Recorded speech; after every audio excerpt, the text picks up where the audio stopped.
Oke, baik. Assalamualaikum warahmatullahi wabarakatuh. Selamat siang. Salam sejahtera bagi kita semua. Kita akan masuk kuliah ke-6 ya. Silakan Anda lihat di whiteboard. Bisa kelihatan nih whiteboardnya, teman-teman? Bisa nggak? Kelihatan. Sama, Oke. kelihatan Pak. Ya.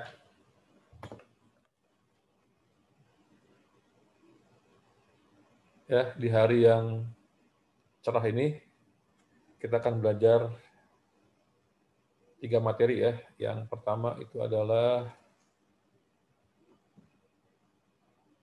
materinya ini.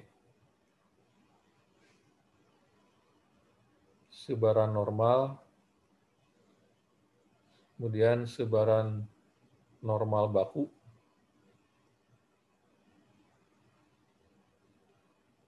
ya, kemudian nanti cara mencari ya, menghitung nilai peluang dan Z-nya, dan Z atau X. Ya, kemudian kita akan bahas sebarikan sih, aduh udah kacau nih. Sebaran, saya gabung sih, ya. Sebaran penarikan contoh atau sampling distribution. Kemudian yang terakhir kita akan bahas teorema limit tengah atau dalil limit pusat. Atau dalil limit pusat atau central limit theorem.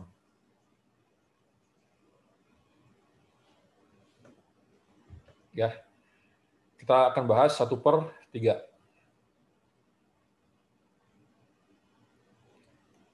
Sebaran normal baku, ya, rumusnya panjang kan. Ini termasuk sebaran yang kontinu, nggak perlu saya terangkan rumusnya. Ya, panjang dia fx sama dengan 1 per pi sigma akar 2pi kalikan dengan e pangkat minus setengah x minus mu per sigma dalam kurung kuadrat. Yang kan nggak usah lah, nambah pikiran kamu aja. Udah. Nah, sebaran normal itu simbol seperti ini. Jadi pobah acak X menyebar normal dengan parameternya itu adalah mu dan ragam. Nah, ini adalah pobah acak X menyebar normal dengan nilai tengahnya mu dan ragamnya sigma kuadrat. Ini notasinya. Jadi kalau ada seperti ini, berarti variabel atau peubah yang ada di data, ya, X tadi itu menyebar normal dengan nilai tengah mu dan ragamnya sigma kuadrat. Ya, sebaran normal merupakan sebaran yang amat sangat penting. Kenapa kita bahas tersendiri ya di pertemuan ke-6 ini? Karena hampir seluruh pengolahan data itu mensyaratkan kenormalan data, mensyaratkan peubahnya menyebar normal. Hampir seluruh pengolahan data. Ya. Kemudian nanti kita bahas ya, ada pendekatan transformasi data. Data yang tidak normal pun bisa diubah menjadi normal dengan teorema limit tengah. Nanti kita bahas ya. Itu. Sehingga ini menjadi sangat penting.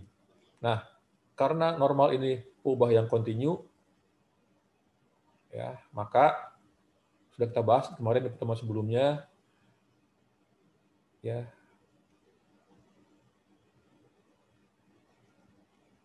Ini akan sama dengan apa? Peluang X kurang dari B kurang peluang X kurang dari A. Nah, untuk yang kontinu, ini mau sama dengan mau nggak ada, sama aja.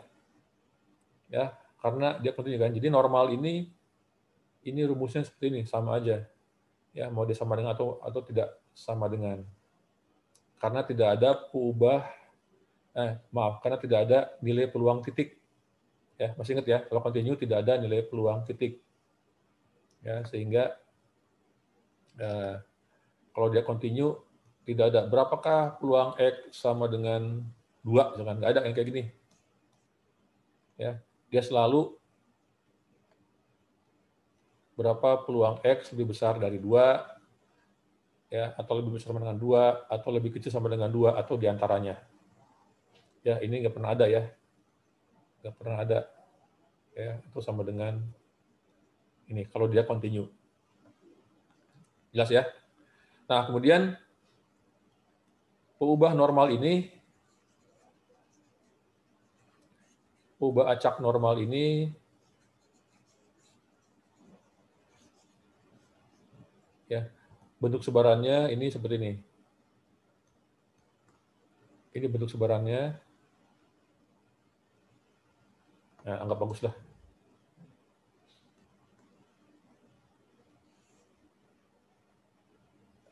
Ya, dengan nilai puncaknya itu sama dengan mu. Ya, ini di sini mu. Ya, kalau ragamnya besar, maka dia akan semakin landai. Ya, kalau ragamnya ini kecil, maka dia akan semakin runcing. Nah, gitu.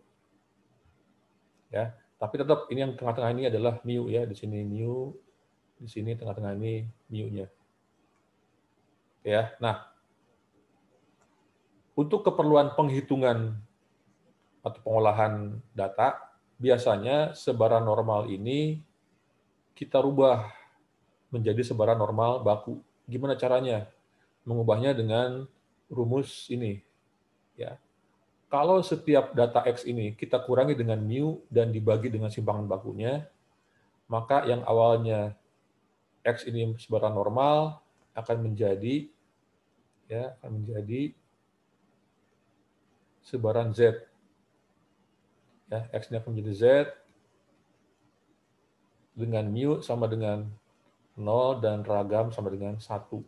Nah, ya ini X-nya akan menyebar Z ya. Jadi dengan pengolahan ini, ya, jadi setiap data X yang kita punya ya, misalkan 2, 3, 4, ini kita kurangi dengan mu di sini, ya, kita bagi dengan simpangan baku di sini, ya, masing-masing ini jadi berapa di sini kan, masing-masing, terus kita rubah semua. Nah, nanti data yang baru ini akan menjadi menyebar sebaran normal baku, simbolnya Z ya, Z dengan mu 0 dan ragamnya 1. Sehingga grafiknya bakal sama semua. Ya, bakal semua. Ini yang bikin mudah. Ya, apapun datanya akan jadi sama semua ininya, grafiknya. Ya, nah ini saya hapus dulu biar enak.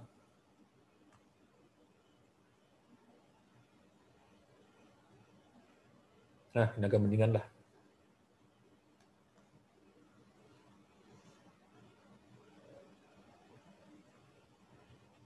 Ya, coba Will, kamu gambar. Kalau kamu gambarnya bagus mulus, berarti lulus nih ujian statistiknya. Kalau enggak, nggak lulus kamu.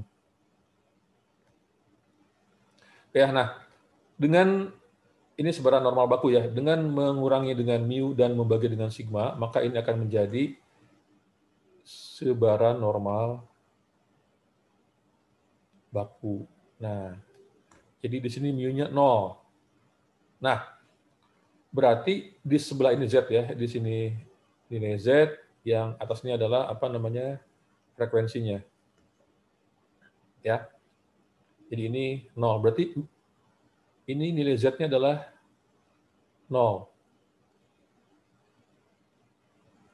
Yang tengah-tengah ini adalah mu-nya atau nilai Z sama dengan 0 ini ada di tengah-tengah. Berarti sebelah kiri itu adalah nilai Z yang negatif. Ini negatif. Ya. Yang sebelah kanan ini adalah Z yang positif.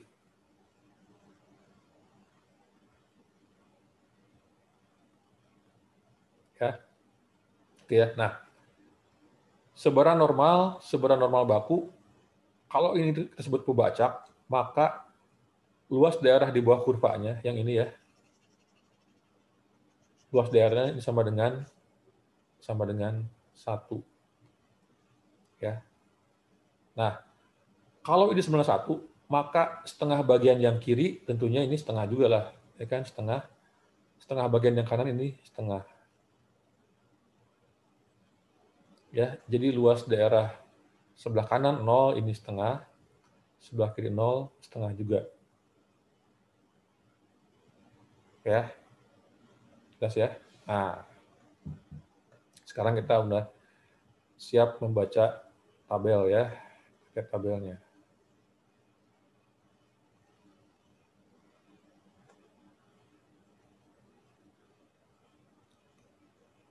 Akan kamu buka tabelnya, kita buka bareng-bareng ya tabelnya ya. R. Ada di mana ya? Dulu. Tabel sebaran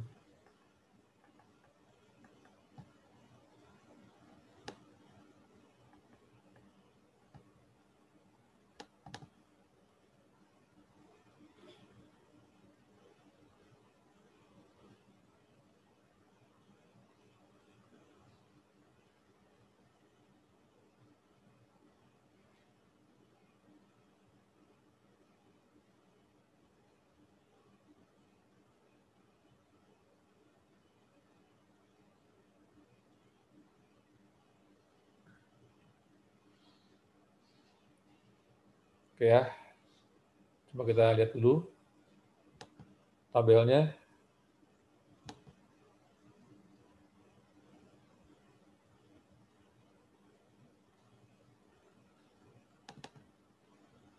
Ya, Anda bisa kelihatan ya tabelnya, bisa?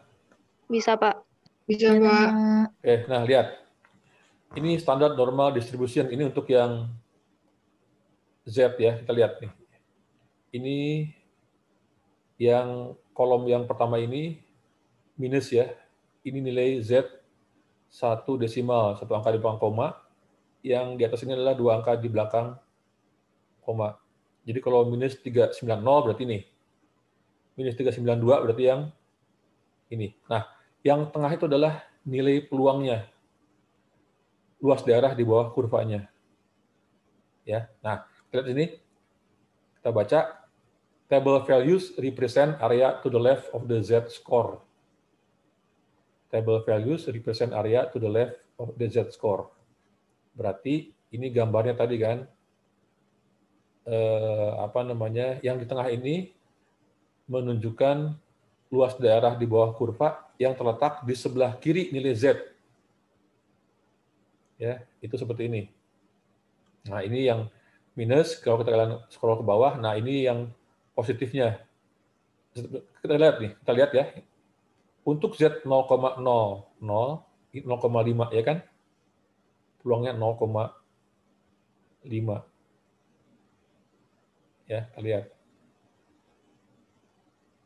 Oke ya, kita balik lagi tadi ke ke whiteboard ya. Nah, kita lihat kan, ini karena angka di tabel adalah luas daerah di bawah kurva yang sebelah kiri Z, berarti kalau Z-nya 0, berarti ini yang kita cari ya, yang ditunjukkan oleh tabel yang ini. Ini sama dengan setengah. Jadi, nilai di tabel itu menunjukkan peluang Z kurang dari Z kecil. Ya. Nah, jadi kalau Z-nya 0, berarti ini peluang Z kurang dari 0, ini peluangnya sama dengan 0,5.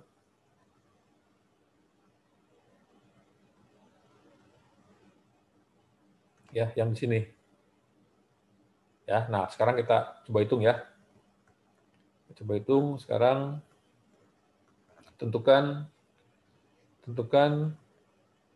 peluang Z lebih kecil dari minus 1,53.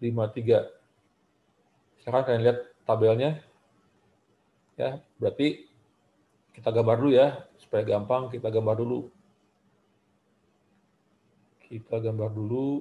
Nah, kira-kira di mana nih? Ya, kalau tengah-tengah 0, Berarti kurang lebih di sini kan, kurang lebih di sinilah. Ya, nah ini Z sama dengan minus 1,53. Nah, berapa luas daerah yang diarsir ini? Mau lihat di tabel? Silakan sambil kalian belajar, lihat itu berapa angkanya. 0,93699. 0, hah? 93699. Nggak mungkin, salah itu. Ini, lihat nih. Z sama minus 1,53, ingat ya? Oh, Minus 1,53. iya. Kan sebelah kiri daerah kurvanya. Nggak mungkin dia di atas 0,5 ya. Kalau dia lewat setengah, berarti dia di atas 0,5. Kalau dia kayak gini, nggak mungkin nilainya itu. 0,6301, Pak. Hah? 0,06301. 0,06301. Nah, ini benar. 0,06301. Bentar ya, ada. Bentar. Baik, yang lain ada yang mau ini bertanya nih? Pak, izin nanya, Pak. Ya. Kalau misalkan di tabel kan cuma diberitahukan di belakang koma itu cuma 2 angka ya, Pak. Kalau misalkan 3 angka di belakang koma gimana, Pak? Misalkan kayak 0,675 itu gimana, Pak?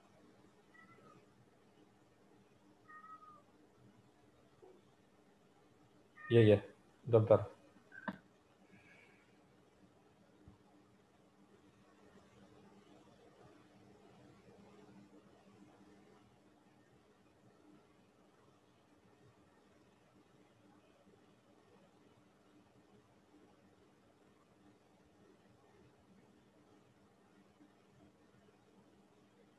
Bentar ya.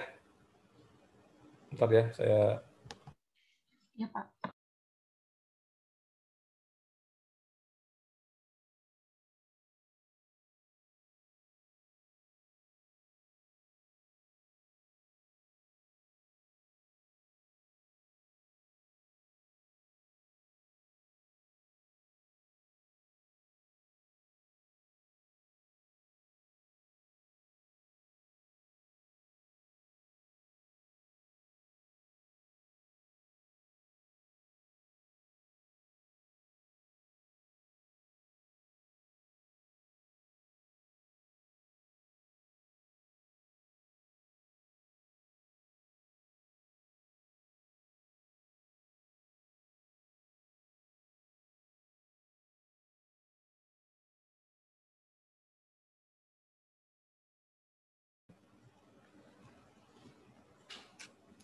Ya, nah, jadi kalau nggak ada di dua angka di belakang koma, ya, kamu harus pakai interpolasi nanti ya. Saya ajarin, tenang. Pakai interpolasi nanti ya. Oke, terus dulu ya. Ya, silakan. Bertanya, Pak. Ya, silakan. Tapi kalau yang saya baca itu aturan pembulatan itu untuk Z-score itu maksimal 2 desimal di belakang koma, Pak. 2 angka. Jadi kayaknya dibulatkan gitu sih, Pak. Nggak usah kamu bulatin. Oh. Ya, nanti saya ajarin interpolasi. Misalkan berapa sih nilai untuk Z536 kan gitu. Ya. Nah, ini bisa nanti kita cari ya angkanya. Baik, Pak. Oh, tenang, santai-santai. Sabar ya, belum sampai sana. Ini dulu. Ya, ini oke ya, ada bisa ya. Nah, sekarang lanjut ya. Nah, sekarang ini yang perlunya kalian harus hati-hati nih, jangan sampai kalian salah ya.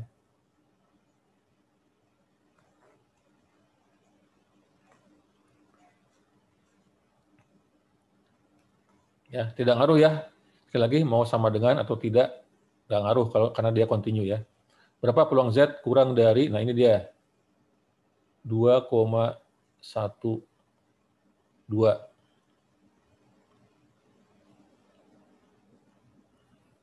Ayo, berapa?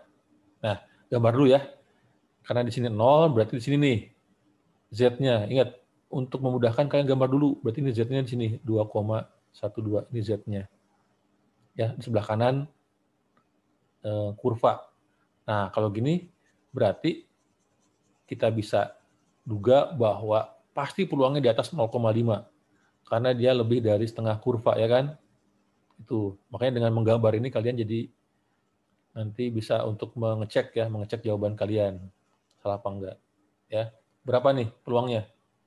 Dan cari yang 0,98300. 0,98. Nah, ya, oke, bisa ya? Yang belum bisa, Will, bisa nggak Will? Kamu? Bisa, Pak. Oke, siap ya. Nah, sekarang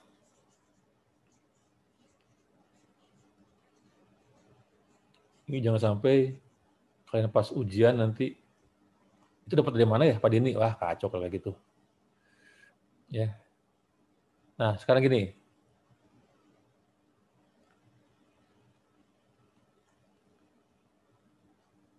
Berapa? Kok ada 2 sih?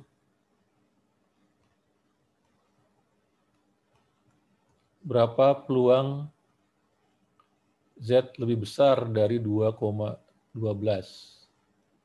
Ini berapa? Lihat gambarnya. Berarti yang ini ya. Yang hitam ini.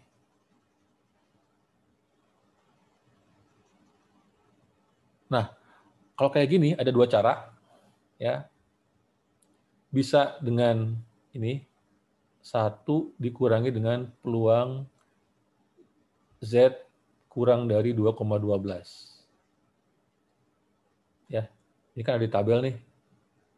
Jadi 1 dikurangi yang ini. Ya, itu. Atau langsung ini. Langsung ini.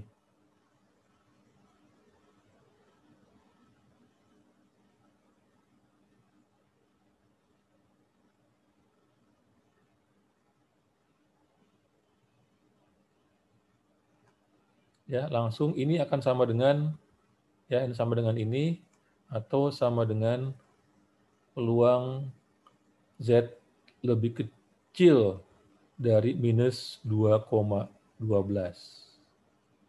Ya, jadi ini nggak perlu dikurangi, langsung aja lihat yang ini. Kenapa? Karena dia perubahan acak normal itu adalah simetris. Ya, dia kalau dicerminkan tepat sama ya terhadap titik yang paling tengah ini sama, sehingga luas ini ya itu sama dengan luas yang ini ya, karena peluang itu adalah luas daerah di bawah kurva. Kalau sama luasnya maka peluangnya sama, kan gitu ya kan.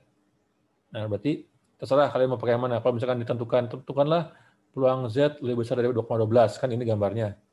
Bisa kalian pakai gini, 1 kurang P, Z kurang 2,12, atau kalian langsung peluang Z kurang dari minus 2,12. Ini akan memberikan hasil yang sama. Coba deh kamu coba. Ya, yang ini aja ya, yang gampang ya. Coba kalian lihat berapa itu minus 2,12. Kalian cari Z kurang dari minus 2,12. Cari itu berapa? 0,01700, Pak. 0,07100. 1700, Pak. 0,01700. Oke. Kalian coba kalian lihat ya, koreksi ya. Ya, ini sama dengan ini dulu. Kalau kalian cari dulu yang ini, kemudian kurangi 1, bakal sama hasilnya. Karena PZ kurang dari 2,12 itu pasti 0,98 3. Ya. 983 itu. Jadi 1 kurang 0,983 itu pasti 0,01700.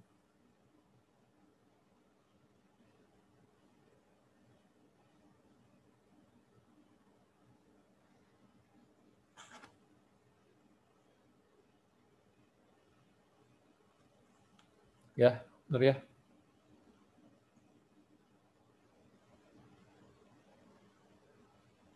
Oke, sudah.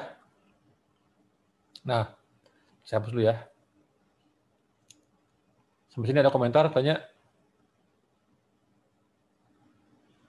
Belum ya? Nah, oke. Nah, sekarang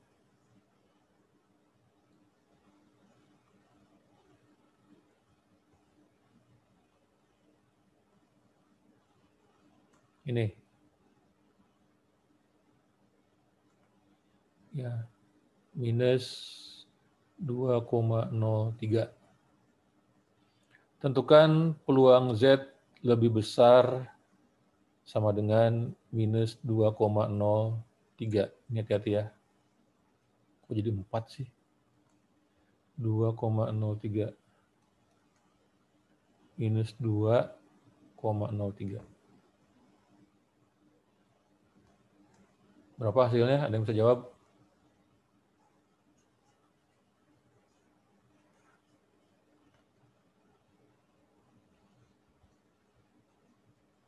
Ya, kita gambar dulu ya. Kita kasih arsir dulu. Berarti yang ini kan? Ya, daerah yang ini. Berarti jawabannya harusnya lebih besar daripada 0,5 ya kan? Nah,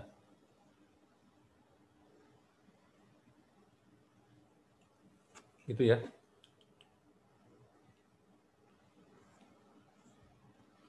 Ya, kita lihat. Nah, ini kan nggak ada nih. Nggak ada di tabel kan? Ini bisa kita ubah jadi ini.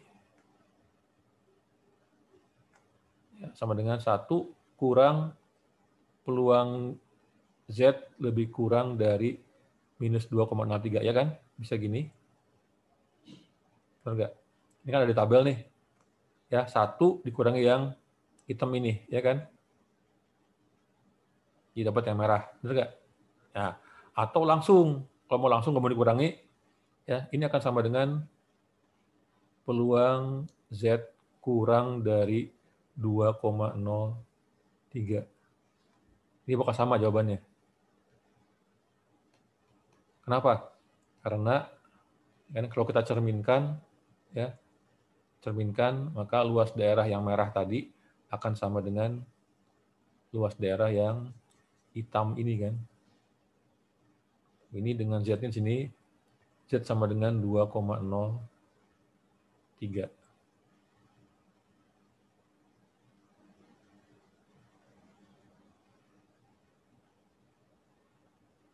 Jelas ya?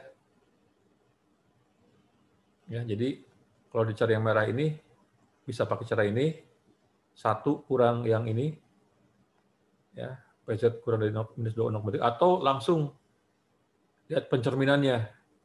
Karena luasnya ini akan sama dengan luasnya yang hitam ini, jadi pencerminannya ini peluang Z kurang dari 2,03.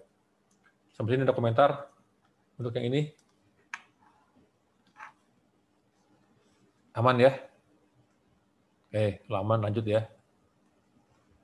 Nah, sekarang saya hapus lagi.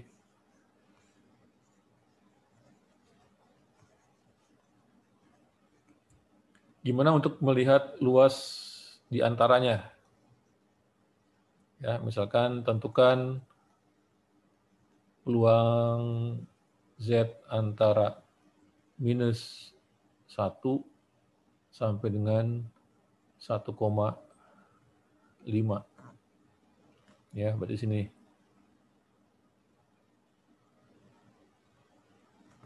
Ya, ini minus 1, Z-nya ini ini 1,5. Z-nya. Berarti peluang yang tengah ini ya. Peluang daerah yang tengah ini, luas daerah yang tengah ini yang kita cari.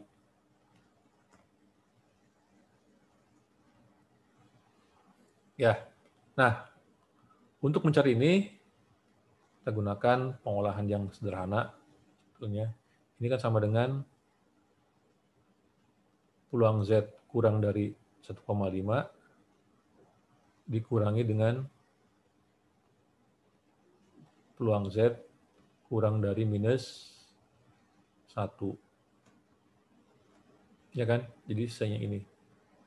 Jadi ini yang 1,5. Ya, 1,5 Ya, dikurangi dengan ininya. Ya. Ini jadi kan tinggal yang ini kan. Ya. Dan sesuai dengan rumus juga. Ya, sesuai dengan rumus ternyata PX lebih besar daripada A dan kurang dari B sama dengan FB minus FA. Ini FB, ini minus FA. Ya, paham ya? Kalau diantaranya berarti luasnya yang ini dikurangi dengan luas yang di bawah. Berapanya hasilnya? Sama dengan berapa? Coba kalian hitung. 0,77453. Ini berapa? Ini dulu nih. Peluang Z kurang dari 1,5 berapa? 0,93319. 99? 3. 3. 933. Oke, 933. 19. Yang satu lagi yang ini? 0,15866. 866. 15866. Ya, berapa hasilnya? 0,77453. 77453. Oke, sip. Ya. Nah, kemudian yang perlu kalian hati-hati, ya, kadang-kadang peluang itu dinyatakan dalam persen juga. Ya, jadi ini berapakah peluangnya? Berarti ini 77,45% atau 77,453%. Ya, bentar ya, ntar dulu.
Baik ya, lanjut. Di sini ada komentar, Rian, di sini. Untuk yang ini sampai tadi? Belum, Pak. Belum ya? Oke. Nah, sekarang nanti ya sekalian ya. Yang pertanyaan tadi dari siapa tadi? Yang kalau diantaranya gimana Pak? Gitu nanti. Nah, sekarang kita balik nih. Sekarang kita balik. Jadi yang diketahui adalah peluangnya. Berapa nilai Z-nya gitu. Ya, kita lihat ya.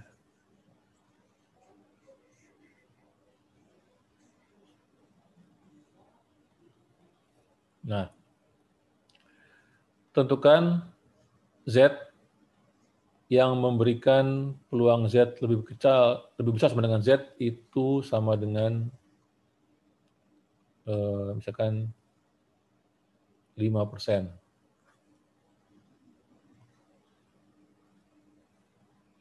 Lihat 5% ya. Berarti ini di bawah 0,5. Ini lebih besar. Nah, berarti ada di sini. Karena kan lebih besar kan? Berarti di sini.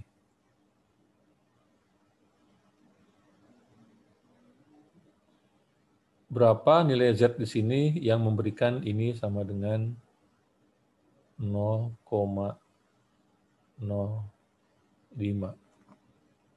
Nggak ada kan?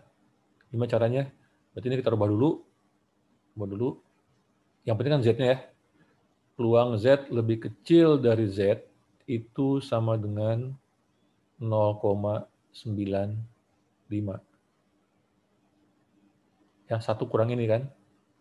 Jadi yang ini. Ya, ini yang sebelah kiri ini. Ya. Intinya apa? Intinya adalah kita harus mengubah ya mengubah notasi di awal, mengubah persamaan di awal, sedemikian hingga kita bisa nyari di tabel, kan itu intinya. Sedemikian hingga nilainya bisa kita cari di tabel. Makanya ini ubah dulu ya, karena ini nggak ada kan, nggak ada peluang lebih besar, nggak ada. Kita harus ubah dulu menjadi peluang lebih kecil. Ya, berarti peluang Z kurang dari Z sama dengan 0,95. Cari di situ, ada nggak 0,95? Jadi ini kita lihat yang tengahnya, ya. Kemudian lihat nilai Z yang bersesuaian. 0,95. Ada nggak 0,95? Nggak ada ya? Ada, Pak. Nah, ini memang sengaja ini. Ya. Berarti ada di mana tuh? Ada di antara 1,64 dan 1,65 ya kan? Benar nggak? Di situ ya. Kalau 1,64 kurang sedikit, kalau 1,65 lebih sedikit ya kan? Benar nggak? Iya, Pak. Ya, nah berarti ini kita gunakan interpolasi kalau kayak gini. Ini caranya. Ya.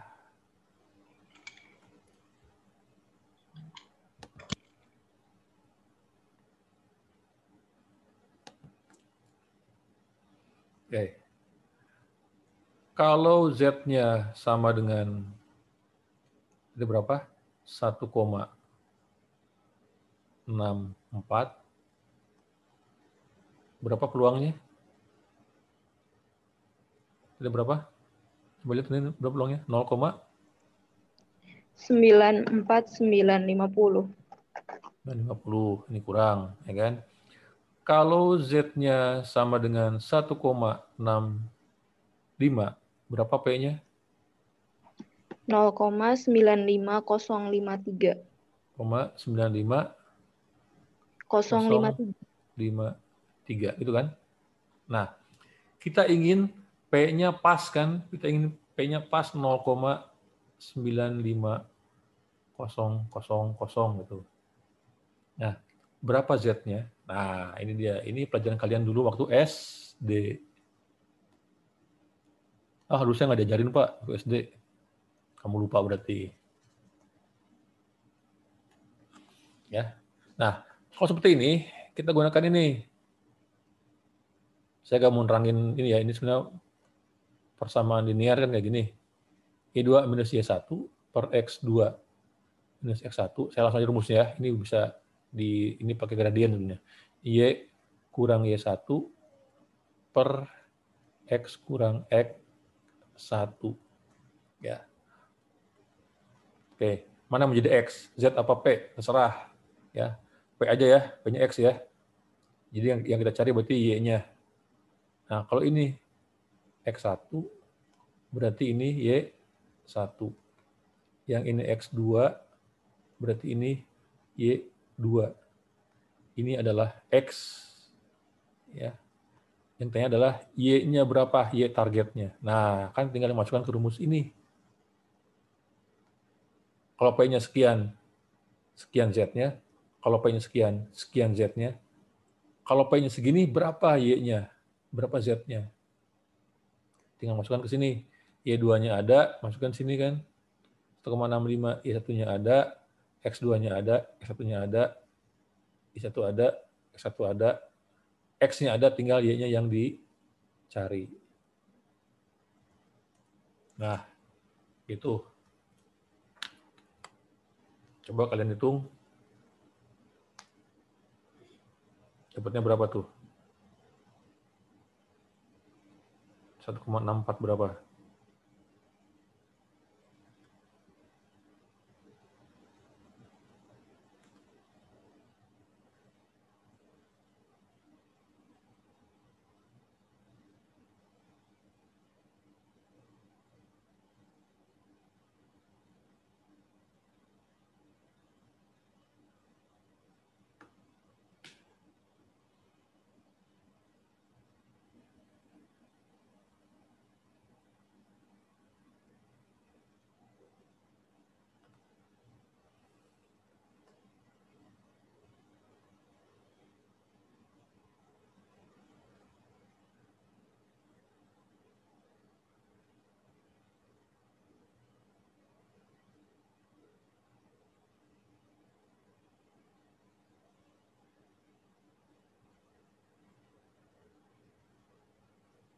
Dapat belum?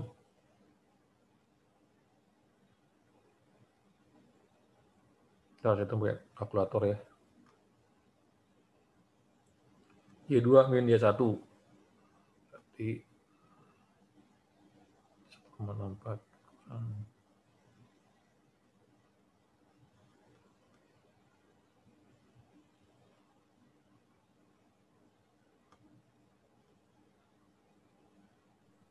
1,644854369. Ya pokoknya gitulah kira-kira. Berapa tadi? Y-nya? 1,644854369. 44 64 ya? 64. Terus 4 4854. Nah, berarti 369. 1,645 lah kurang lebih ya kalau kita. Nah, ini dia dapatnya. Berarti ini Z-nya adalah 1,645 yang memberikan peluang Z lebih besar daripada Z sama dengan 5% itu angkanya 1,645.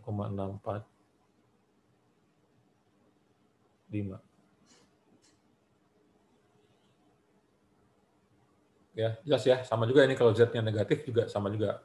Kalau Z negatif, makanya kalian harus selalu gambar dulu ya, digambar dulu supaya kalian bisa terbayangkan juga untuk kalian memitigasi resiko supaya nggak salah nanti salah ngitung kan.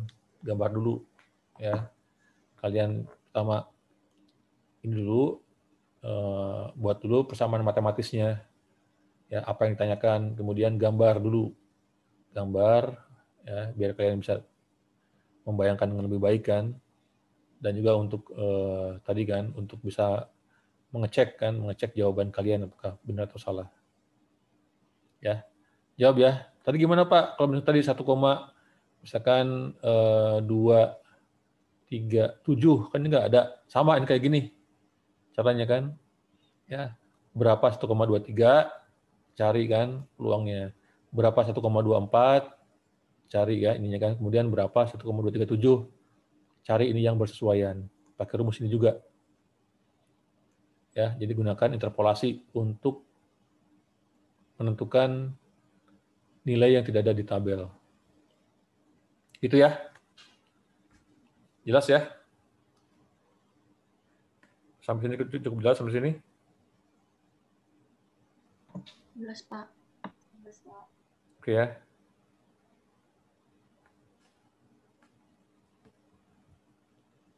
Ada lagi pertanyaan sebelum kita lanjut?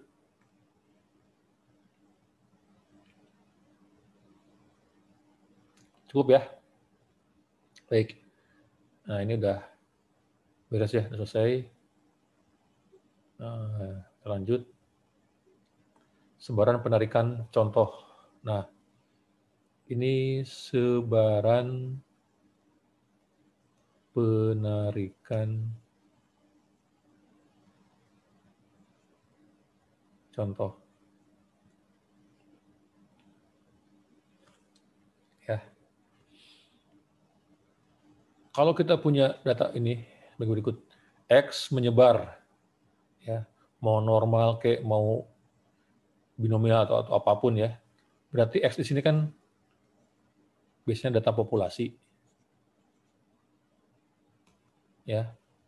Biasa X ini data populasi. Nah sekarang kalau misalkan kita lakukan sampling atau penarikan contoh, ya, maka sebarannya disebut dengan sebaran penarikan contoh.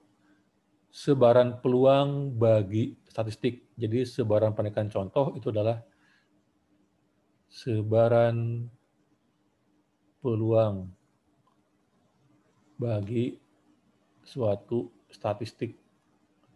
Masih ingat kalian apa statistik? Statistik adalah ukuran bagi contoh. Jadi kalau kita narik contoh, kita ukur, maka ukuran disebut dengan statistik.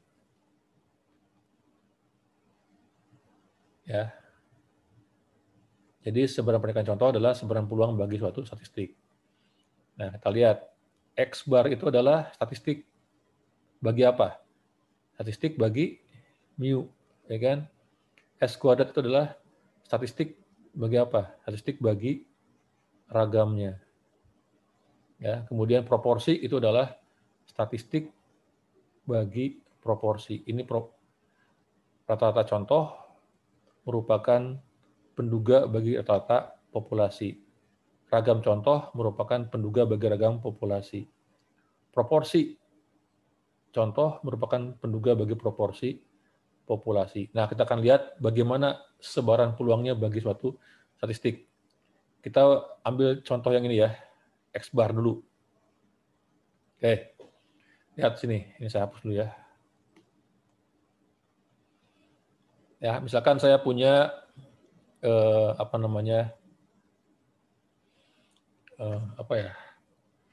kamu deh. Kamu ini satu, gitulah. Dulu. Ya, kamu nanam pohon nih, nanam pohon mangga ya, nanam pohon mangga di belakang rumah kamu. Ya, nah sekarang ini kamu tanam 3 pohon mangga kan? Kamu tanam 3 pohon mangga. Ya, mangga yang pertama itu umurnya 15 tahun, yang kedua 10 tahun, yang ketiga 5 tahun.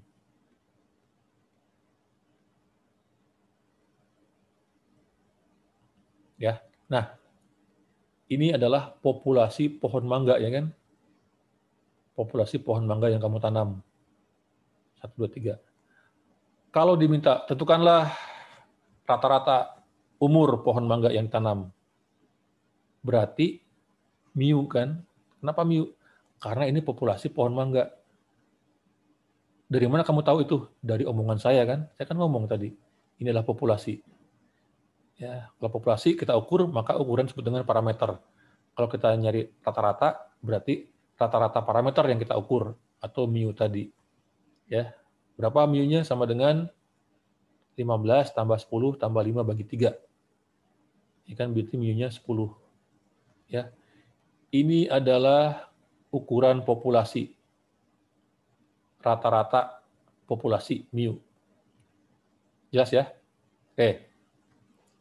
Kalau kita ambil contoh berukuran 2 ya, dengan pemulihan ya, berarti akan terambil kita lihat S-nya apa, ruang contohnya akan terambil mangga yang pertama dan pohon mangga yang pertama gitu kan. Ya, kan dengan pemulihan. Ya, kemudian pohon mangga pertama dan pohon mangga kedua dan seterusnya. Nah, kalau kita langsung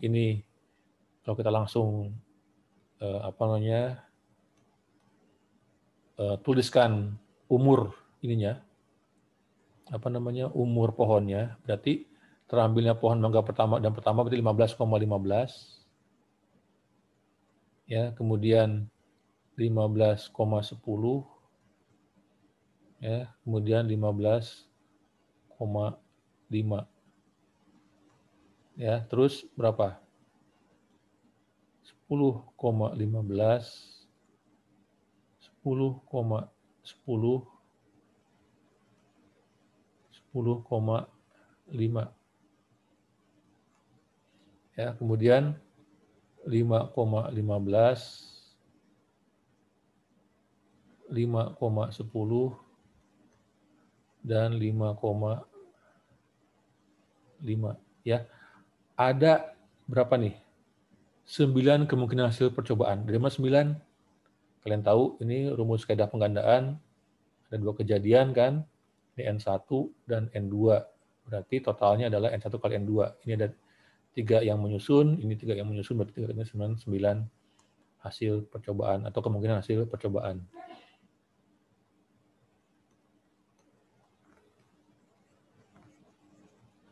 Ya, nah sekarang kita lihat.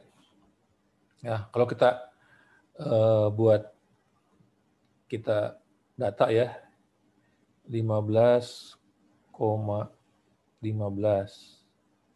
kemudian 15,10, kemudian 15,5. Nah, kalau kita ini buat rata-rata sampel ya, X bar ini kan sampel nih, ini kan contoh ya, ini kan contoh, ini kan sampel. Nah, kita buat X bar atau rata-rata bagi contoh. Di sini berapa? Angkanya 15. Ya, di sini 15 plus 10 bagi 2 kan? 12,5. Yang di sini 10. Ya, apalagi di sini 15,5, kemudian 10 ya. 10, 15 itu udah 10, 10, 10, 5. Terakhir 55 ya. Terakhir 55. Nah, kemudian untuk ini kita hitung peluangnya.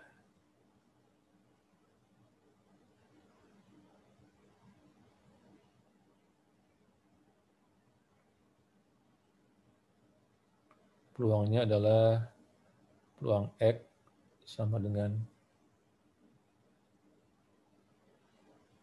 ya, peluang X sama dengan 15 itu berapa? 1/9. Ya, ini 1/9. Kenapa 1/9? Karena ada 9 kan, ada 9 kemungkinan hasil percobaan.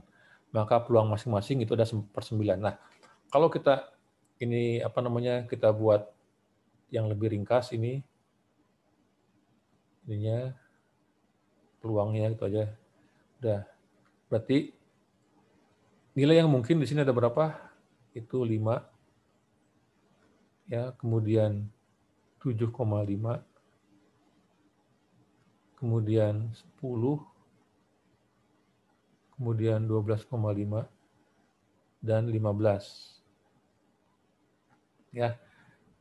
Yang 15 ada satu kejadian, berarti ini 1/9. Ya. Yang 5 ada ini kan, ini satu kejadian 1/9. Yang 7,5 ada berapa kejadiannya? 7,5 ditandai oleh 5 dan 10 ya kan? Ada 2 ya, 10,5 dan 5,10. Berarti ininya peluangnya ada 2/9. Yang 10 ditandai oleh berapa? 1, 2, 3 ya. 3 kejadian, 3/9.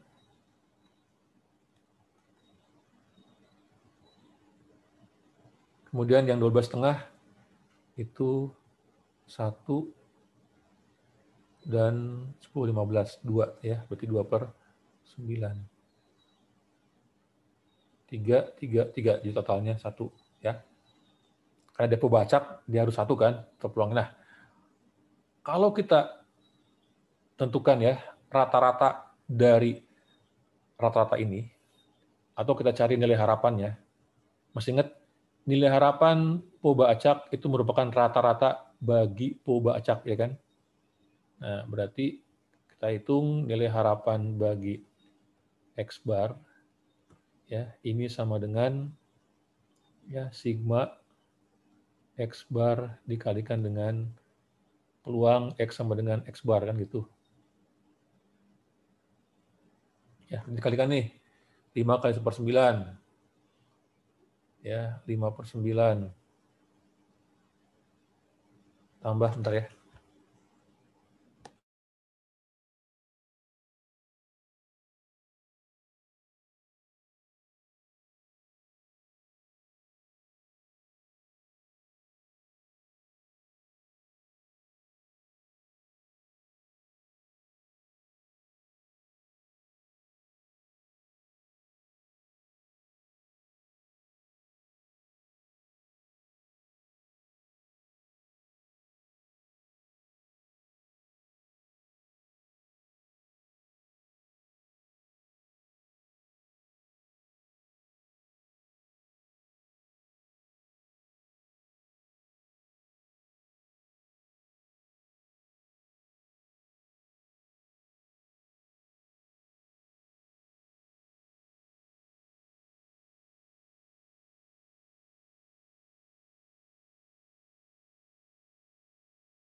Baik ya, lanjut ya. Jadi ini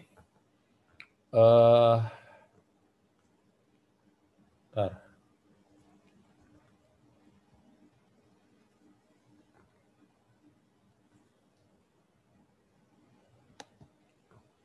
Lima per 9, ya ini kali berapa nih? Bisa kali 2 per 9, berarti 15 per 9, ya, tambah 30 per 9, ya, tambah 25 per 9, tambah 15 per 9. Kita lihat nih, 5, 20, 50, 75, tambah 15, 90. Ya, berarti berapa? 10. Nah, ini dia. Kita lihat. Nah, ini kita lihat. Ternyata rata-rata dari rata-rata contoh itu sama dengan parameternya. Ya, rata-rata dari rata-rata contoh ya itu sama dengan parameter. Nah, ini adalah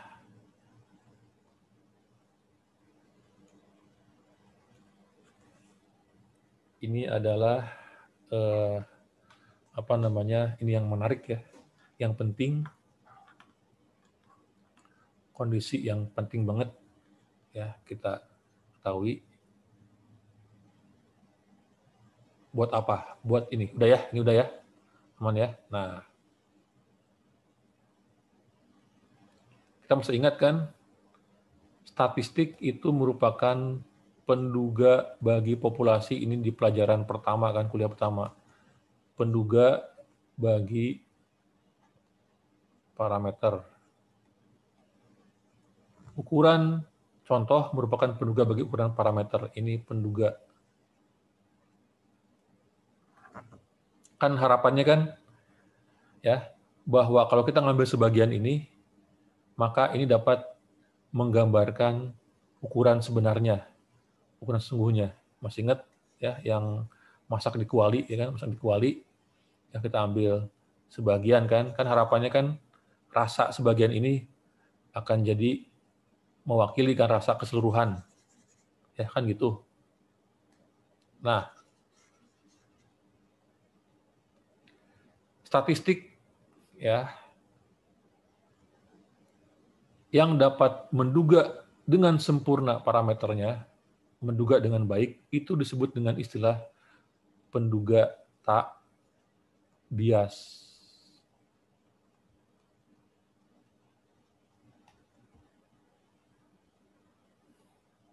Ya. Penduga tak bias artinya dia dapat ya memperkirakan atau menduga parameter targetnya dengan baik. Ya. Jadi kalau kita ambil sebagian, maka kita bisa yakin bahwa keseluruhannya akan sama dengan sebagian tadi. Nah, itu disebut dengan istilah penduga tak bias. Nah, ini secara matematis kita lihat tadi, ya. Penduga tak bias itu adalah penduga yang nilai harapannya itu sama dengan parameter sesungguhnya. Ini disebut dengan penduga tak bias.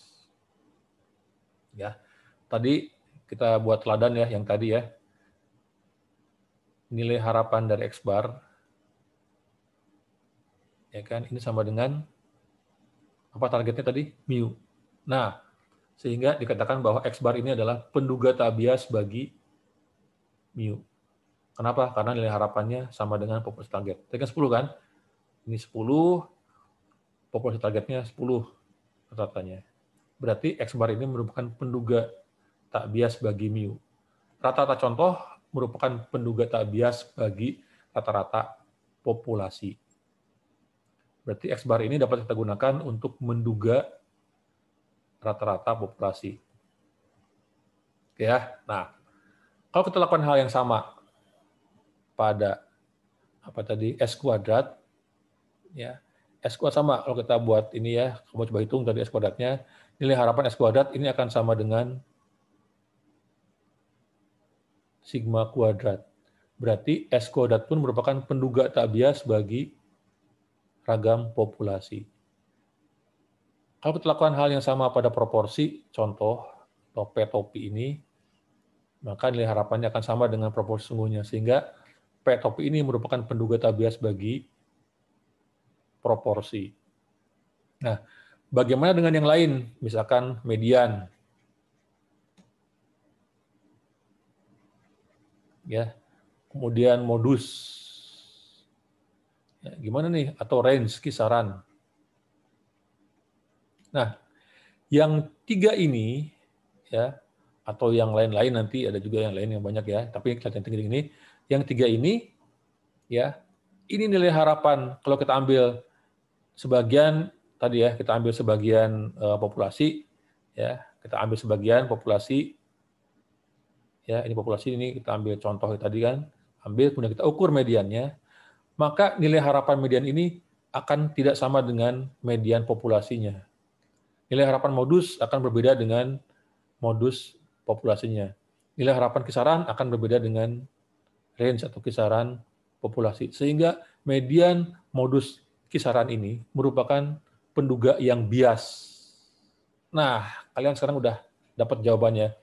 Kenapa dari tiga ukuran ini, min, median, modus, kok kita selalu pakai min-nya? Padahal kan Pak Denny bilang modus itu paling bagus kan, ukuran yang paling bagus untuk melihat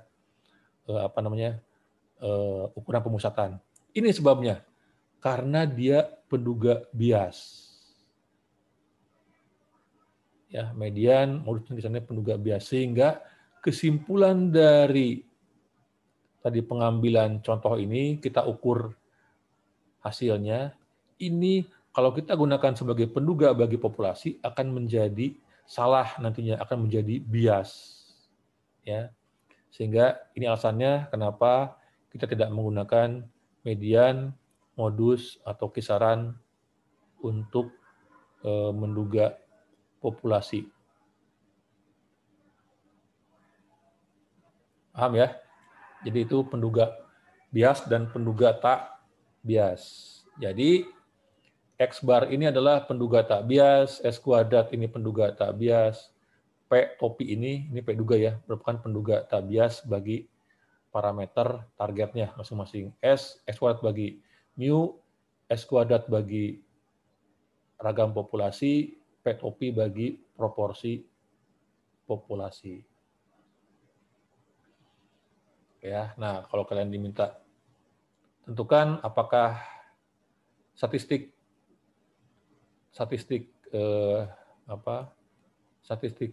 Y ini adalah penduga tak bias atau penduga bias. Nah, kalian tinggal hitung saja nilai harapannya. Apakah nilai harapannya sama dengan parameter targetnya. Kalau sama, berarti Y ini penduga tak bias. Kalau berbeda, berarti dia penduga bias. Ya, seperti ini ada komentar, ada pertanyaan?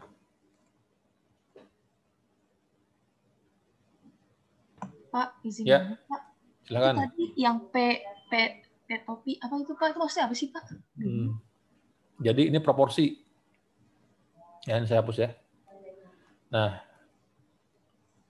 ini kan populasi ya. Populasi ini kita ambil sebagian jadi contoh, kan udah pernah saya ajarkan kan. Nah, ya. Kan contoh kita ukur ya. Kalau kita ukur ini, kita ukur rata-ratanya, maka akan jadi apa?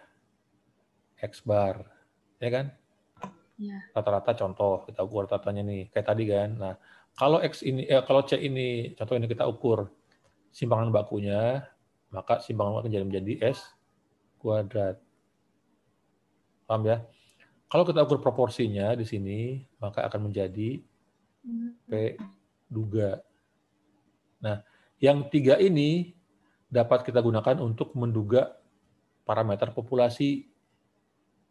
Kenapa? Karena ini adalah penduga tak bias.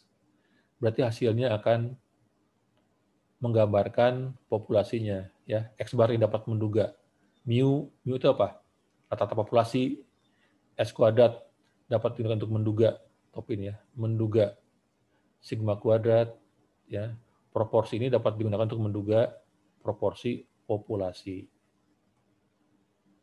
Boleh ini diduga. Paham nggak? Belum.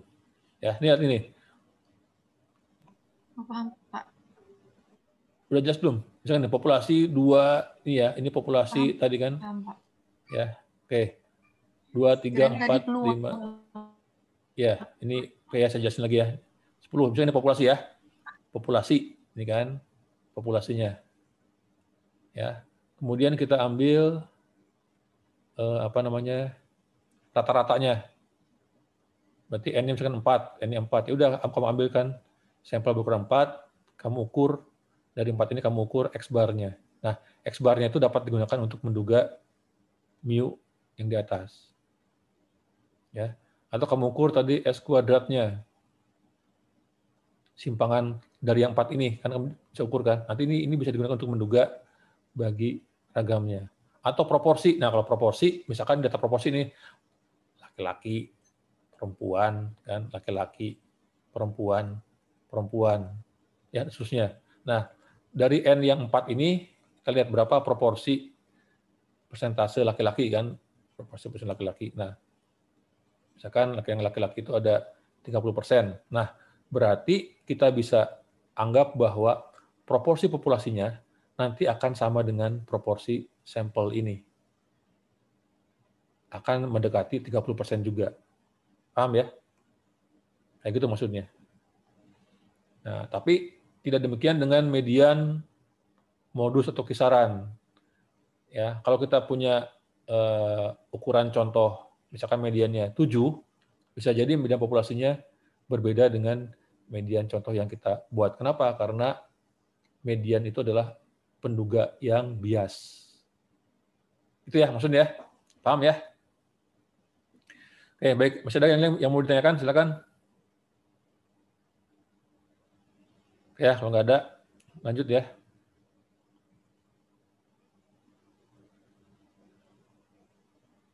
Nah, ini yang terakhir, teorema limit tengah.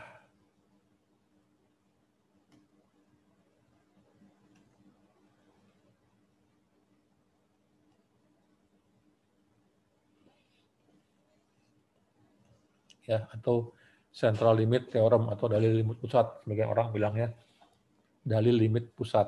Nah, ini berbunyi, Will, pengen tahu bunyinya Will? Udah dengar bunyinya? Ini bunyinya Will. Kamu denger aja. Ya. Nah, ini teorem limit tengah seperti ini.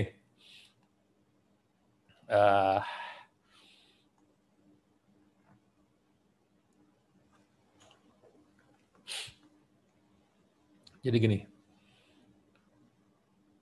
Kalau kita punya sembarang peubah acak X, ya, sembarang peubah acak X, ya, dengan N lebih besar dari 30, maka ini sembarang ya, sembarang peubah acak yang menyebar sebaran apa aja, ya, dan dengan N lebih besar daripada 30, maka ya, rata-rata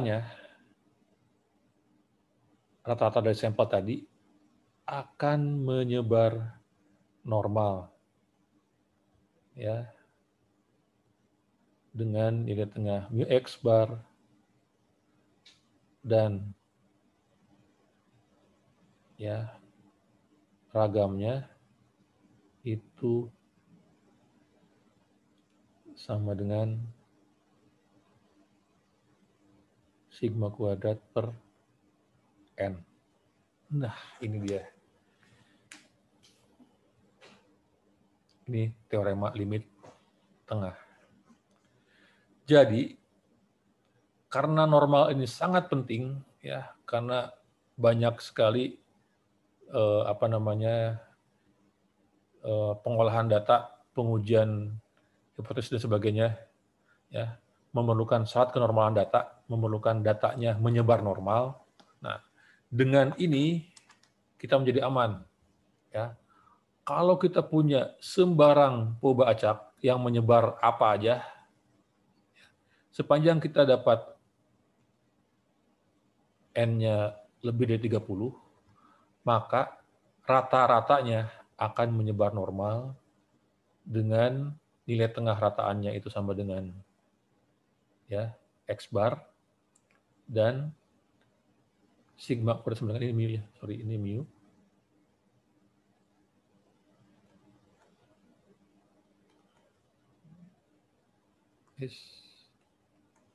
Sama dengan mu ya. Dan ragamnya sama dengan sigma kuadrat per N. Nah, dengan ini maka tadi kan kalau awalnya normal, sebarannya kalau emang ini sebaran asal ya, sebaran asal, kemudian sebaran targetnya kan, sebaran akhirnya. Ya, sebaran akhirnya kalau sampel ya. Asal ini sampelnya. Sebaran bagi X bar ya. Kalau dia normal, kemudian kita ambil contoh, kita hitung X barnya, maka ini akan jadi normal. Ya. Mau dia kurang dari 30 atau lebih dari 30. Kalau dia normal, dia pasti sebaran akhirnya normal. Dah.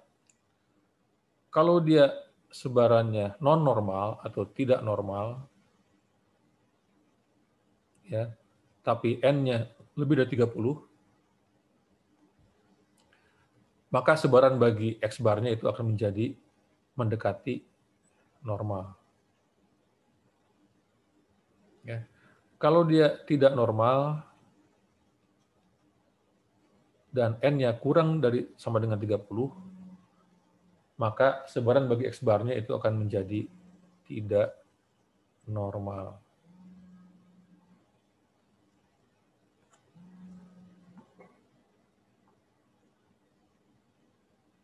Ya, nah inilah makanya pentingnya ya, kalau kita ingin mendapatkan sebaran akhirnya itu normal, ya, maka sekurang-kurangnya datanya harus lebih besar daripada 30.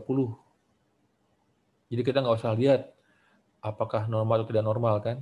Yang penting kita bisa dapatkan N-nya 31, berarti kita akan dapatkan sebaran bagi X barnya menyebar mendekati normal.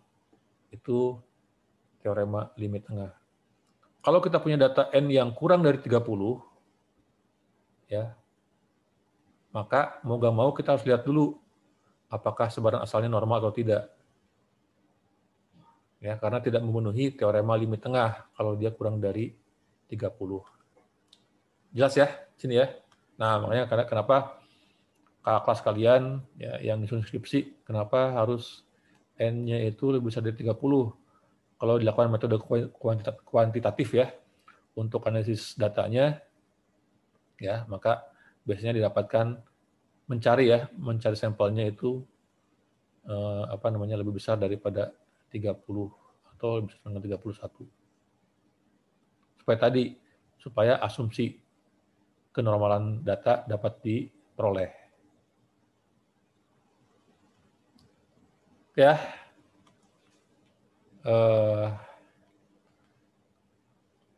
yang terakhir tambahan ya, ini hampiran normal ya. Jadi ada binomial sama binomial dan Poisson ya. Jadi untuk memudahkan pengolahan datanya, biasanya binomial dan Poisson ini kita dekati ya, kita lakukan aproksimasi untuk pendekatan dengan sebaran normal. Gimana caranya? Ya, ini konversinya. Jadi mu itu didekati oleh N kali P, ya, N jumlah ulangan, P itu keberhasilan, dan ini sama dengan akar N P kali Q. Ininya, sigmanya. Ya, kalau Poisson, ininya lambda, sama dua-duanya ya. Sigma kuadratnya pun lambda.